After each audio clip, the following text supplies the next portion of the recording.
Now, it is my pleasure to introduce our three panelists for a focus on communicating beyond Carolina.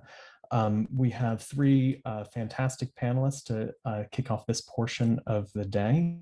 We have Nick Siedentop, who is the Curriculum Director for the Office of Undergraduate Curriculum here at UNC. We have Dr. Charlotte Boettiger, who is a professor in psychology and neuroscience, and Dr.Erika Wise, who is a professor in the Department of Geography, where I'm also located.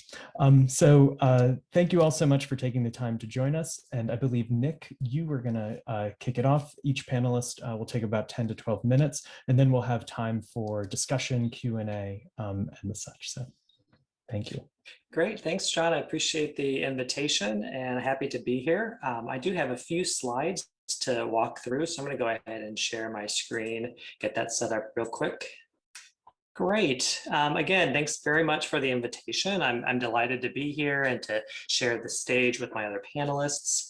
First, as mentioned in the introductions, I work in the Office of Undergraduate Curricula, where we manage the course review process for all undergraduate courses. I also serve as the implementation manager for the new Ideas in Action curriculum. We have an implementation team, which includes faculty, advisors, staff, and students. And we've been meeting since spring of 2019, when the Ideas in Action curriculum was approved by Faculty Council. We are excited to launch this innovative curriculum in fall of 2022. So that's 1 year from this fall for the UNC class of 2026. So for my portion of today's panel, I'd like to give a high-level overview of the new curriculum, highlight how communication and collaboration weaves its way throughout the curriculum, and then spend some time focusing specifically on communication beyond Carolina requirement, including the next steps in the course proposal process. So my hope is at the end of today's session, you have a really clear understanding of this new requirement and how you can tailor your course to meet the goals and objectives. The curriculum designers identified several key goals of a general education curriculum based on research, best practices, and a lot of great feedback from faculty through committee work and open forum sessions. The designers created a curriculum that provides students with a powerful toolkit. It's also structured in a way to help students appreciate and understand the value and overall goals of the curriculum. We want to move away from thinking about the gen ed curriculum as a series of boxes to check off. Instead, we want students to be able to understand and articulate the benefits of the curriculum. What am I going to learn in this course? How can I apply what I've learned in this course to the next course that I take? And how can I apply what I've learned in this course to a problem or a challenge 5 or 10 years down the road in a really unrelated field or context? So this list represents what we want a graduate to be able to do after completing their degree at Carolina. These broad intellectual goals behind their college education should apply to their post-college roles as citizens, leaders, family members, and lifelong learners. For today, I want to focus on items 3, 9, and 10. So working collaboratively and listening carefully and thoughtfully to others and ideas of others, and communicating persuasively and effectively to a variety of audiences.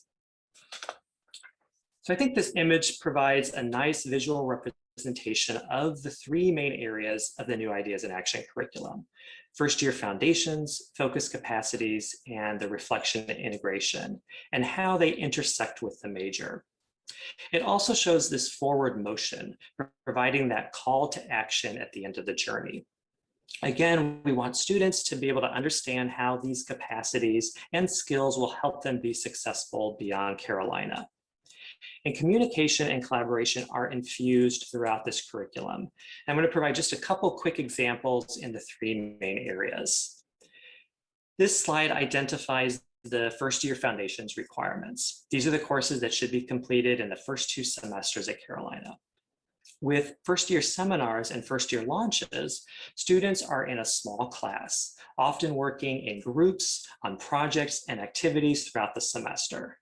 These classes give students an opportunity in their first year to really engage in meaningful class discussions, and many of these seminars end in a final class project or presentation to the class. With the global language requirement, students are learning to communicate in a foreign language about a variety of real-life situations and with a variety of audiences. And in English 105, students are composing using written, oral, and multimedia modes. Again, in a small cohort, students have that opportunity to review and revise their own work, and then assist other students in revising their work. So again, collaboration is a key aspect in the first year foundations. In the second area of the curriculum, students take 9 courses plus a lab, each focusing on a different capacity. I have the abbreviations of each focus capacity listed on the slide, along with their icon that we'll be using in marketing materials. If you're interested in reviewing the descriptions and the specific learning outcomes for these focus capacities, I provided the URL at the bottom of the slide. There are specific capacities that are recurring through all 9 of these courses, specifically written work, presenting material, and collaboration in groups. In the first year, students developed a foundation with these capacities. Now they have an opportunity to practice and apply these capacities in a variety of topics and disciplines, most likely coming from 9 different departments. The last area of the curriculum is called reflection and integration. This is where students put their learning into action. In the research and discovery requirement, students are immersing themselves in a research project and experience that reflection and revision that's involved in producing and disseminating original scholarship or creative works. A key learning objective is to communicate findings in clear and compelling ways. So this specific learning outcome from the research and discovery requirement aligns perfectly with the communication beyond Carolina requirement. Again, it's this idea of developing capacities through multiple courses, contexts, and experiences throughout the curriculum. So let's talk about the communication beyond Carolina requirement. I think there's a lot of excitement around campus regarding this requirement, and I wanted to highlight just a few key points. The designers of the curriculum envision this requirement to be taken in the junior or senior year after students have completed their first year foundations requirements and their focus capacity requirements. So this is encouraged but not required. This requirement can be fulfilled from a variety of different courses across the university. Students can take a course in their major or minor, which has some advantages. The course can be used to fulfill both the gen ed requirement and a requirement in their major, but more importantly, it allows students to develop their communication skills in an advanced setting, on an advanced topic, and something that they're really passionate about. Students can also take an advanced global language course, and we have a working group right now that's designing a resource guide for the communication beyond Carolina requirement. And included in that guide will be some information to help language instructors modify their existing courses to meet this requirement. We very much want our language departments to be a part of this new element in the curriculum. And finally, students can take a standalone course on communication and rhetoric. So what are the key elements of a communication beyond Carolina course? An important threshold to keep in mind is that 70% of the content of the course should focus on these 4 areas. So first, communication and collaboration. So this can be in the form of class discussions or group presentations. Another element is adapting a message to at least 3 distinct audiences, with at least one of those 3 audiences being a public audience, meaning not just a purely professional or scientific group. In a previous meeting, I received a question about whether the public audience needs can be a theoretical audience. And the answer is yes, it doesn't have to be a real audience. In Communication Beyond Carolina classes, students should be able to practice how to listen seriously to the messages of others. I think this is just a lifelong lesson that we all need to continue to practice and refine.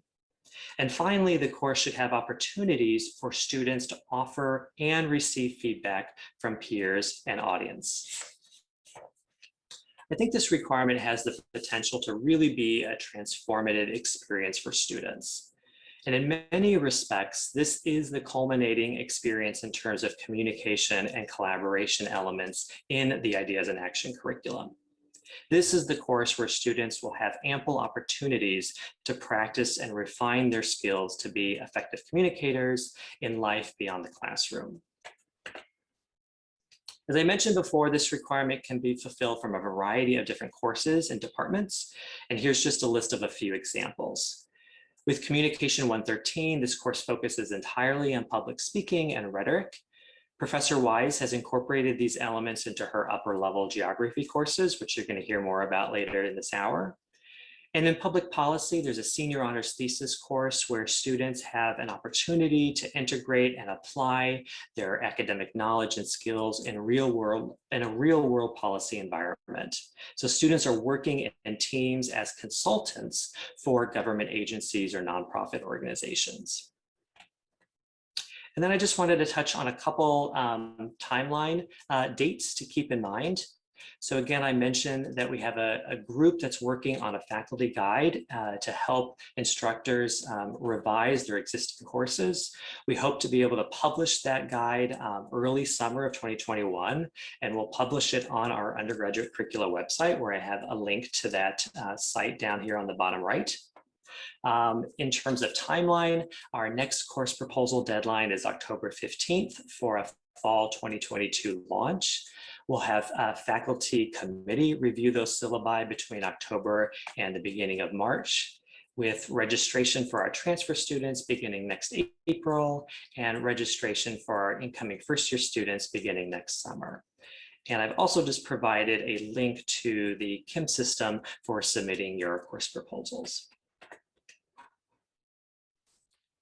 So I will go ahead and end there and turn it over to John for our next panelist. Wonderful. Thank you so much, Nick. And we'll save time for questions and discussion until all the panelists have had a chance to share. Though if you have a question that's burning, you want to drop it in the chat so you don't lose it, feel free to do that, and then we'll come back to it. Charlotte, love to turn this over to you now. Thank you. Well, great. Thank you so much for inviting me to participate in this. And thank you, Nick, for setting up this connection or communication beyond Carolina area so that I don't have to do very much background on this issue. I've had a great experience the last couple of years working with Nick as the serving on the Gen Ed Oversight Committee. And this really is I would say one of the problem children of the new curriculum, in that we just don't have very many approved courses yet. And so what I want to talk about today is kind of a professor's perspective on this, and that's why have so few of these courses been approved. So I was among the group of people who reviewed the initial applications and rejected almost all of them because they didn't meet the required features. And we reflected on, like, why is that? Why why were so few approved? And one of the questions or the hypothesis that I have is, could it be the professors? Could it be us? It's us putting these proposals together, submitting our syllabi, and maybe we are the problem. And I'll use myself as an example. So who am I? I am a neuroscientist, and I run a lab in the psychology and neuroscience department. I'm very interested in the neural bases of addiction. And so in my lab, I train people in various methods that we can use to address this problem. And that's what I was trained to do. I was trained to be a neuroscientist. I can train other people to be neuroscientists. I can train people in my lab to give presentations in our professional societies about our work. I can train them to give talks in professional settings about our work. And really this follows on, oh, and I'm also a teacher, right? So this is about pedagogy. I also teach, and then that is sort of a subset of transmitting my expertise to people. So it's about the sorts of methods that we use, or it's about the kind of content area. I teach students those things, but in essence, it all follows the kind of traditional academic model, which is really an apprenticeship model. So when we think about apprenticeship, you know, you might think of medieval craftspeople, but really that's what academia is like as well, where I transmit some of my knowledge and expertise to the next generation of people. So they carry it forward from there. And essentially, I train you to be a me, right? That's how academia is structured largely. And communicating with the public, communicating beyond my domain of expertise, my field, that's not something most academics get a lot of training to do. And, you know, everyone is familiar with the TED Talk format. So this is a colleague at UC Berkeley, Matt Walker, an expert in sleep neuroscience. He is a very rare exception, giving a 10-minute compelling TED Talk to a lay audience about sleep and biology. But most of us aren't trained to do this sort of thing. And I think that is maybe one of the problems and why this Communication Beyond Carolina, we haven't got a flood of appropriate course proposals at this point yet.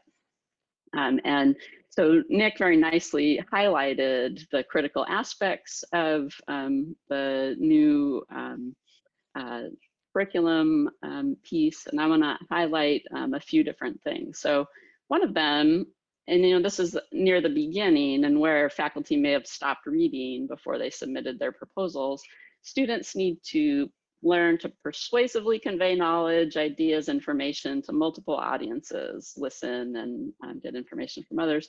And I think, sure, I do that. I give talks on drugs in the brain to lay audiences, you know, at community colleges, at high schools, and to the public. I go and teach about the brain during Brain Awareness Week and elementary schools and preschools at museums in the area.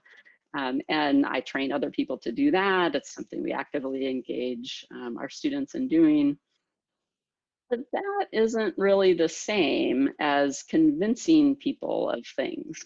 That's sharing some knowledge. And I think that it's really sharing one set of knowledge with one type of audience. And it's not really the whole picture of what this requirement is designed to cover. So I can train my students to present their work, but when we look at the sort of a little more deeply into the requirement of Communication Beyond Carolina, really are these critical issues. Most of what the course is focused on needs to be about the communication piece, and it needs to be about adapting your message to multiple different audiences. It's not just telling a lay audience about why the brain is so cool, or why it's so vulnerable, or why, you know, kids shouldn't drink alcohol. Those things are important, but it's not a skill that includes adapting messages to distinct audiences, nor does it generally involve refining that process by a process of feedback, you know, like how well was your message conveyed? And I think that, sorry, I thought that I had this up when I was saying that. So it's the large component, the distinct audiences, multiple distinct audiences, and feedback issues. And I thought I was good at communicating about my field outside of my zone of, expert fellows until I started going to Capitol Hill in service of my professional organization, the Society for Neuroscience. We go to Capitol Hill every year to try to convince lawmakers to pass a budget that includes funding for biomedical research. And it's a pretty neat thing to be able to go through those sacred halls and meet with legislators. This is David Price, our local representative. We meet with a lot of different representatives and staff of senators, and many of them have been longtime supporters of scientific research, and you talk about how important your work is, and they hear 1,000 different messages about how important something is. And I felt like, it was nice service, but I didn't really feel like I was accomplishing anything in going and participating in this. And then a new leader of the Society's Government and Public Affairs Committee took over. This fellow, Dr. Bill Martin, an old friend who's now head of global neuroscience at Janssen Pharmaceuticals. And he decided to change things about how that Hill Day worked. And in particular, I think the most important thing was the night before everyone went to the Hill, everyone did research on all the people we were going to be meeting. And then we practiced the pitch, the short, sweet pitch we were going to make to each of those individual people to try to reach them. And what this is hitting on is something that people in psychology know a lot about, which is called theory of mind. So if you're not familiar with this concept, you can test theory of mind with something like this. This is Sally, this is Sally's basket. This is Anne, this is Anne's box. And Sally puts her ball in the basket. Sally goes out of the room. Anne takes the ball and puts it in her box. Sally comes back, and you ask, where's Sally going to look for the ball? And if you have strong theory of mind, you say she's going to look in her basket, and she'll be surprised that her ball isn't there. But this is actually a capacity that develops over time. So children, we test them. We can say, oh, what do you think is in this box that says Smarties? Which are British M&Ms, and the kid will say Smarties. And then he opens it and sees, oh, it's pencils inside. And then you ask the kid, what do you think your friend Jenny's gonna say when she comes in and sees the box? And he says, pencils. But she's not gonna think that, right? We all know she's gonna think there's Smarties inside, just like he did, but he hasn't fully developed theory of mind. It doesn't happen until 6-ish or so years of age. We develop it over time, and we're all old enough that we're like this, right? When you've been married a long time, you get to know what the other person thinks. No, you don't.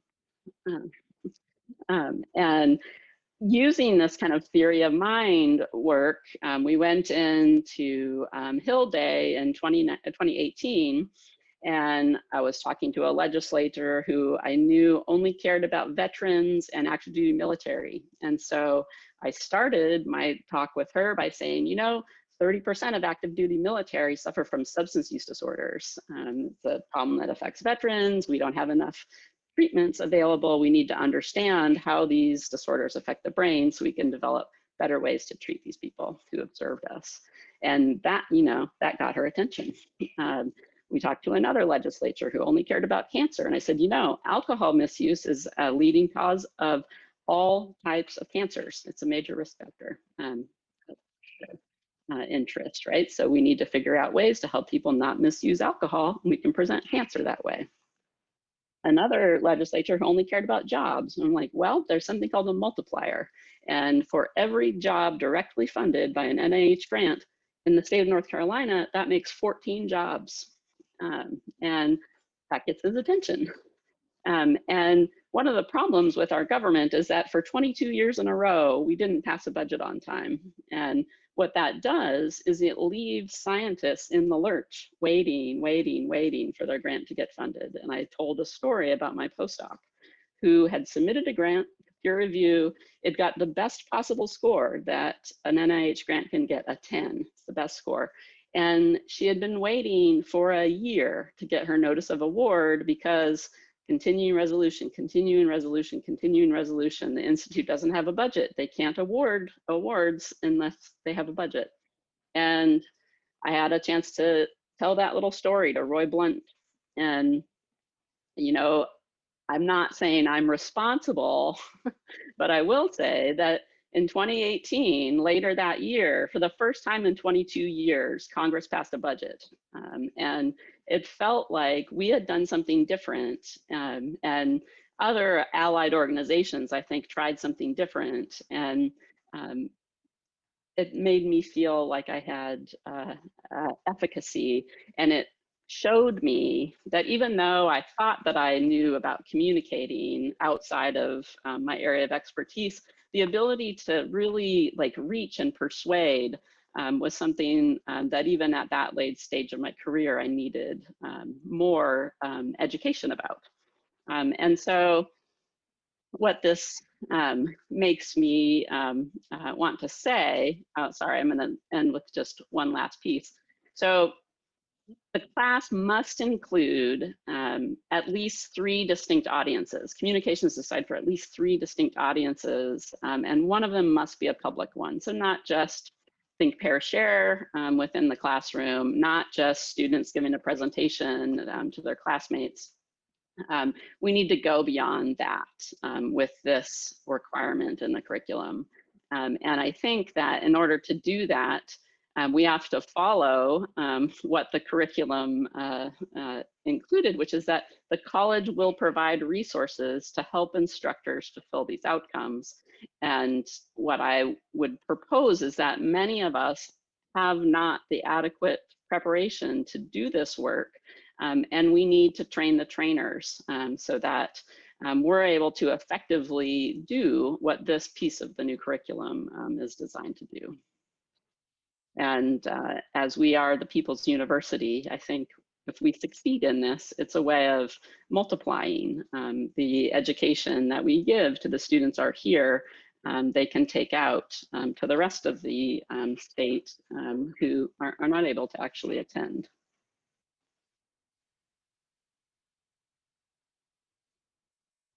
And that's where I'm ending.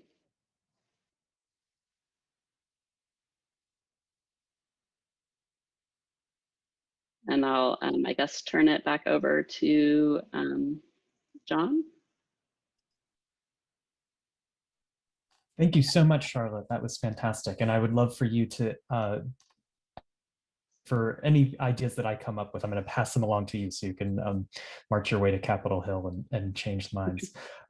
Now, it's my pleasure to turn it over to Dr.Erika Weiss, my colleague in geography. We have a number of amazing educators gathered here today, and having being in geography with Erika, I also know that Erika is one of them and somebody that students have said has changed their lives. So I look forward to learning more from Erika about how she has been implementing similarly the Communicating Beyond Carolina components into her work. Thank you, Erika. Thank you, John. So I am Erika Weiss, professor in geography, as John mentioned, and I am also a climatologist. And I'll spend my time today talking a little bit of why I think this component of the curriculum is really important, and then I will talk about why and how I adapted it into 2 of my classes. So, you know, this is something that I feel pretty passionate about because it's something that's really important to me as a researcher. I do a lot of work trying to communicate outside of Carolina. A lot of things that Charlotte said really resonated with me, though, because it's been a struggle where I felt like I had to kind of stumble along on my own and learn how to do things. But part of this curriculum, right, is to teach the next generation to have those skills in advance. So, you know, I do things like I work with water managers and ecologists and federal and state governments. I give talks to K-12, senior citizens, student groups, you name it. And I also, try to talk to any journalists that call or want to talk to me. So I spend a lot of time doing this myself, and it's something that I feel is really important. So it was really important to see this as a component of the new curriculum. So I think that it's important for a few different reasons. One is that this is a skill that employers are looking for. So I do, think that the content knowledge that we provide is also really important, but those skills are really important too. And I think that especially in today's students, we can't expect that they'll get a job that they'll keep until they retire, right? So they are going to have to change jobs. They're going to have skills that can adapt to different types of situations. So I do think that this skills set that we're trying to include now is really important. But another huge thing is that presumably, or at least hopefully, our students will get jobs doing something that's meaningful to them. And no matter what that actually is for them, it's always going to be important to be able to communicate about why what they do is important and why it matters. And that could be because they want funding from somebody, they might want community support for what they're doing, they might want a policy change, whatever it is, being able to communicate why what you do is important and why other people should feel it's important is a key part of being successful in that. So, and then, I'll just add what Charlotte mentioned, which is that also learning these skills in a kind of deliberate fashion rather than having to everybody individually learn on their own is really important as well. So let me just show this here.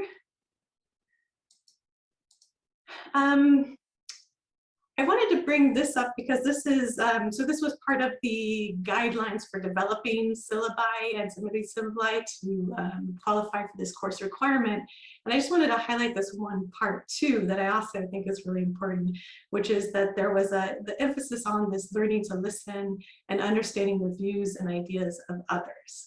I think this is really important, and I was so pleased to see that this had been thoughtfully incorporated into this component of the new ideas curriculum, because something that is often overlooked when we're talking about communicating, and it's really one of the key parts of being able to have that kind of persuasive part of your argument and just being able to convince other people that what you think matters to them. And this again goes back to what Charlotte was saying, which is, if you take the time to think about who you're talking to ahead of time and then try to adapt, and that becomes extremely important. So I have these two classes that have been approved for this requirement that I'm going to talk about. And I think they are good examples because they're really different classes. So one of them is a class that's explicitly about communication beyond Carolina. So that's pretty much the whole class. The other one is a climatology class. It does have content knowledge, but it approaches that through this real communication-based aspect. So this is, another way to think about how classes might be able to be adapted to meet this new component. So this first one I'll talk about, it has this rather large, long title, and I'm teaching it right now this semester. And one of the reasons it has such a long title is because I didn't want to call it science communication. Because there's nothing in here that's specific to scientists. But we draw on this whole body of literature that is science communication because that's what it's called. But I didn't want people who don't identify as scientists to think that this class wouldn't work for them, because you don't have to be a scientist. So I ended up getting basically equal parts social scientists and physical scientists. And I have everywhere from a first-year undergrad up through PhD. So that keeps it interesting to design the class. So in this class, we start out with kind of these things that are more traditional science communication type topics. So they are things like, making your key messages, framing your message, giving and receiving feedback, using narrative and storytelling, designing posters and slides and graphics and those sorts of things that can be used really within academia or outside of academia. And in this second section, we're focused on kind of moving outside. So we start with talking about research ethics that are specific to working with groups outside of Carolina. And then we go through different examples of how do you talk to a journalist, how might you approach talking to a policymaker, how might you approach giving a public talk, and these other areas. And then I wanted to show too, because last week we did these student choice topics and the students were able to nominate and then vote on the topics that they wanted to cover in the class last week. And here's what they chose: working with emotional aspects of research, communicating skills and qualifications in the job market, recognizing ableism in public speaking advice and spaces, and making connections to outside groups. So I thought those were really great topics, and I was really happy to be able to cover them. So again, this is a class that's specific to this communication aspect. And then I have this other class that I wanted to talk about, which is a climatology class. So this is applied climatology, and applied climatology is kind of how climate intersects with other sectors. So it could be climate and human health, climate and water, climate and air quality. It's really around the science of climatology as it applies to other fields and other groups. And when I was designing this class, I had come across this survey, which is the top 5 qualities employers are looking for: working with a team, communicating verbally, making decisions and solving problems, obtaining and processing information, and planning, organizing, and prioritizing work.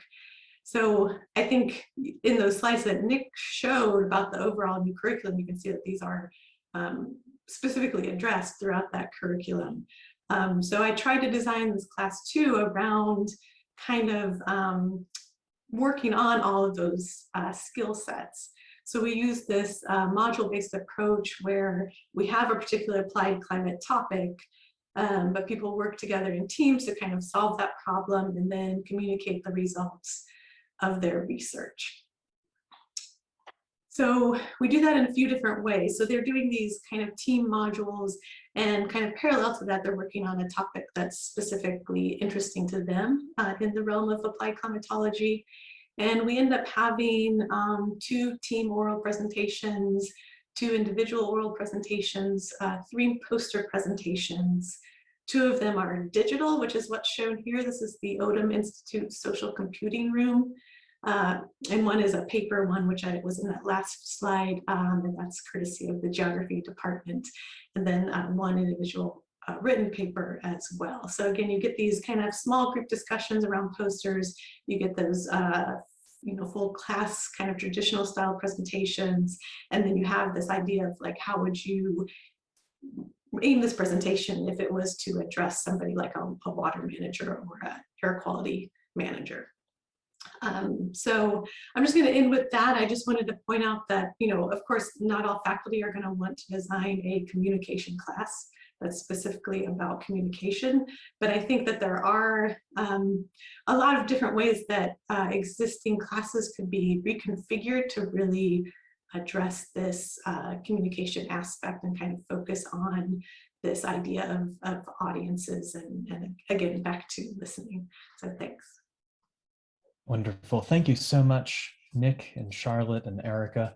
That was really wonderful, rich, and we have a bunch of time, about 20 minutes for questions, hopefully also a little bit of dialogue. So I'd love to open it up to the audience. And again, you can raise your virtual hand or throw something in the chat. Yeah, just a question practically for Erika. You are talking about now a course that has content. Do you find it difficult to balance the time spent on content with the time spent on communication in practice? I mean, how do you interpret the 70%? Is it sort of 70% of class time? I'm just curious how it works out when you actually do it, because I can easily see getting stuck on content for a long time, especially with a broad subject like you're teaching. Yeah, and I think that it's similar in any class where you're trying to incorporate more active learning in general, right? You are not going to have the same amount of content. And I think it does come back to, the key content, and just that traditional idea of kind of thinking about what do you want students to remember in 5 years, because you aren't going to, if you have a traditional textbook, you are not going to get through that whole textbook if you're doing a lot of these other types of communication strategies or other, group projects, etc. But if you, ever ask students what they remember from class, it really is the things that they were doing across the board. So I think it is a balancing act, because yeah, you cannot get through every chapter in a textbook or every single topic you would otherwise cover. So, in my mind, I feel like it's a good trade-off to get those important bits, really in the old brain. But yeah, it is something where some things have to go if you're spending more time on the other bits of the activities. Since that question was directed to Erika, I'll move on to Lloyd and Kevin, and feel free also to ask questions more broadly to all the panelists in addition to a specific person, and also panelists feel free to ask each other questions too, but Lloyd and then Kevin. Okay, thank you very much. I was interested in all of these presentations, and I'm particularly interested in a problem that Charlotte raised about why there is some faculty resistance to, let's say, adapting courses or creating new courses that might fit these criteria for communicating beyond Carolina. And I would just say, and here I might speak as having had a lot of experience as a department chair and working with faculty at all different stages of the life cycle, we might say.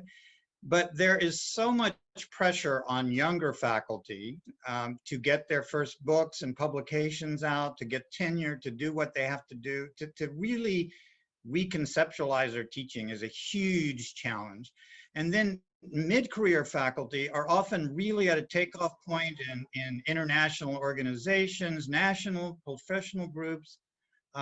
They're doing more departmental and university work. They have many other things to do.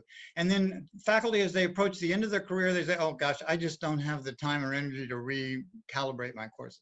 So my question is, given the human limitations that we and all faculty face, how can we really expect people, I mean, we can give a course development grant or something, but how can we really expect people who are rewarded for many other kinds of activities, essentially rewarded for other activities, to refocus in the ways you're proposing?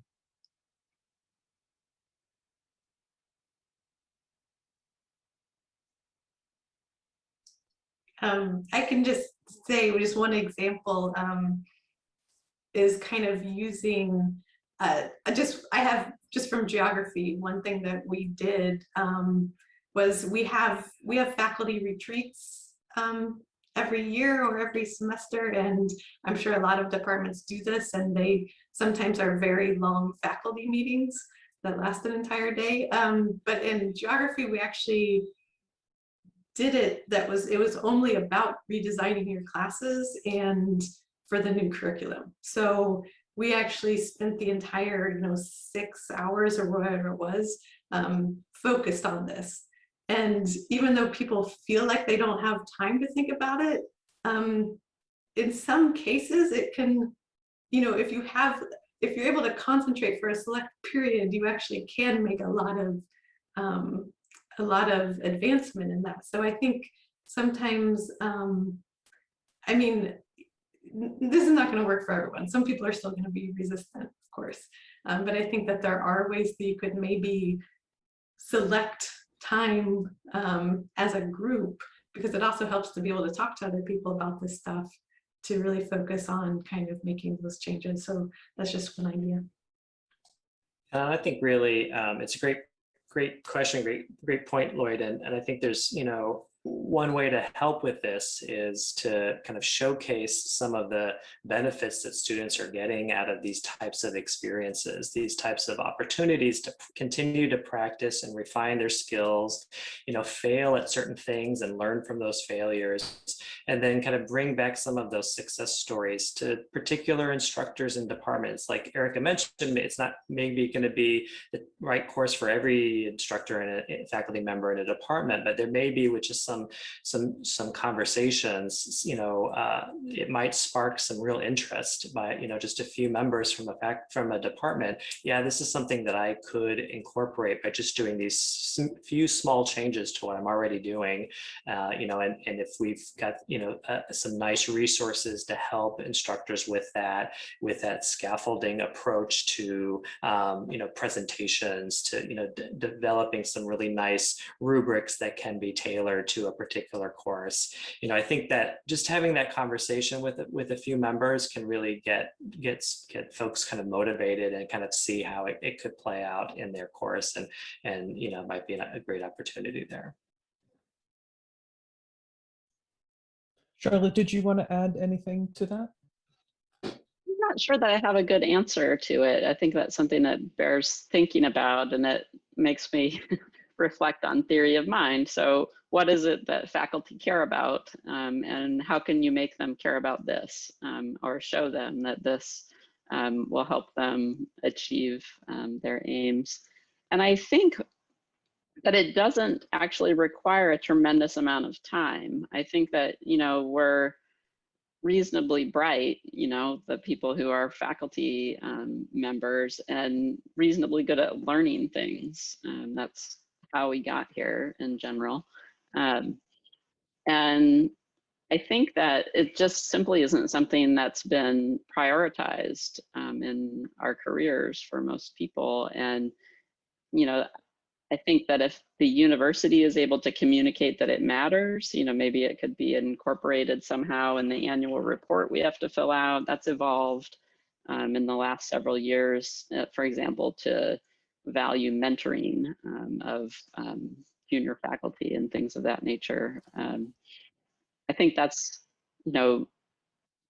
messages from the top that this is of value are important. Maybe there could be awards. We have different kinds of awards for teaching. Maybe we could have, communication innovation awards that are given out annually. That's a good question. And I think that Lloyd kind of hits the key issue. How do we incentivize faculty to change what they're doing and fulfill this requirement? Thank you. And I want to direct folks' attention to the chat in case you haven't been able to follow along, as other great ideas and suggestions and comments have rolled in. And I do see that there was also a question thrown into the chat, and I want to hope to come back to that. Though Kevin, you had your hand up for a bit. So thanks for your patience, Kevin. Let's hear your question. No problem. And I'm happy to defer to the chat too. I don't want to take the time away. But first, I just wanted to make a quick comment to Charlotte. I really appreciate that analogy of theory of mind, because I teach audience adaptation, but I never thought about it through the framework of theory of mind, and I just think that's brilliant. But I want to push back against something that Chris Clemens said, which is the distinction between content and communication, because I wouldn't, without sounding like the word police, I wouldn't create that distinction. So I think it's all content. The question is, what form does that content take, and for what audience is that content designed? So often when we think of knowledge in and of itself, what we really mean is knowledge for a technical audience who understands our way of communicating, but it is still a way of communicating. But that's not always the audience that we are speaking to or writing for. And so I think what we're really asking students to do is become more conscious about the form of their knowledge and the different uses and the different audiences in which it can be deployed. But I do think of it all as content. So I'd be curious what you, Chris, or others thought about that. Yeah, let me just respond quickly. I agree with you in principle, but I live in a place where majors like physics, and it's even harder in, say, BME, the actual content that a major has is so large that there's always this tension between getting that disciplinary material taught, well or poorly, and doing the other aspects of the curriculum. And I think we don't have it as much on this campus as, say, NC State, where there are engineering programs that have over 100 and something hours in the majors. So it's very hard to fit courses in. And so I guess what I was trying to resolve is not that it isn't great to consider all of those skills as capacities that are content in our curriculum. There's just sometimes for many majors, especially in the sciences, a tension. Is this course going to fulfill some major requirement for the content of the discipline along with the communication capacity? And I can see that being a reason for resisting doing it in one of your courses that applies to the major, for instance. So maybe Erika can clarify how that course actually fits into the curriculum for majors in her discipline, because I think that's the tension. It'd be nice to have, no boundaries view of content, but you're also on a march in some of these science fields, which is maybe unfortunate. And Erika, actually, before you respond to Chris's point, I'd like to fold that question into the question that came into the chat earlier, which was related and about sort of balancing the choice of materials with the learning as you're trying to balance the skills of communication with the course content, especially in a science-focused course like you teach. So if you could also speak to the ways in which your selection of the materials is related to balancing that, like what would be easy, I guess, as the scientific content, and how you're helping students ultimately build the skills of communication.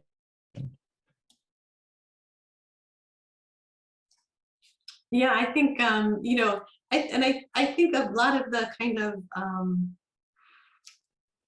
a lot of it's can be kind of tied back to textbooks. Like I always think about textbooks, because if you get a textbook on, there's an applied climatology textbook, it's a large textbook. I'm going to teach a very small portion of that in my class, right?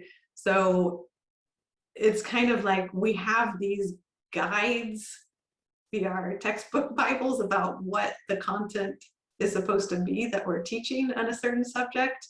And I think you have to let that go and just think about, as somebody in the field, like me as a climatologist, what are the important things for me to know as a working person versus, do we need to memorize everything in this textbook, or is this stuff we can actually look up later if we need it, right? So I think that there's a lot of times those learning the skill part is actually going to be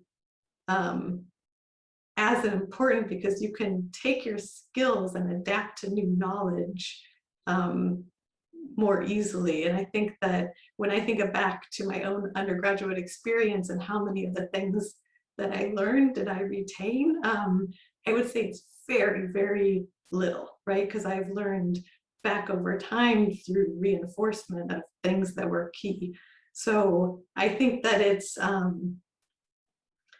kind of, even going back to the communication class that I teach, it's really about like the message box and the key points, and what are the key things needed to know, and separating those out, the need to know from the want to know. But it is hard, because you don't want somebody to go into the next class and the instructor asks them a question that they should know and they don't know it, right? So you do have to make sure that it's in any program that it's a building block to the next step. So I mean, it is definitely tricky, and this kind of goes back to Lloyd's point too, which is it is something that can take some extra time and effort to think about the best way to balance those things. And a great comment, reminder from Charlotte in the chat, back to Nick's presentation about this particular curriculum, of this being aimed at the higher level courses. So supposedly students would already have exposure to a significant amount of content. That might be a way to think about this particular relationship to this curriculum. But some of the questions that you're asking and the ways in which you're trying to answer them, I think are relevant, even if somebody's teaching a course that isn't directly connected to this specific curriculum, but is trying to either think about how you communicate in general, or just focus on the balance between skills and materials. It is about time for us to wrap this panel up, and I want to offer this as a close and see if any of the panelists want to offer a quick key takeaway in response to this. And it's actually something, Erika, you had included on one of your slides about you had the phrase communicating in the post-factual world. Just wondering if anyone in closing wanted to have a key takeaway for us about, is there anything particular about the moment we're living in right now that makes communicating within or beyond Carolina especially challenging or a great opportunity?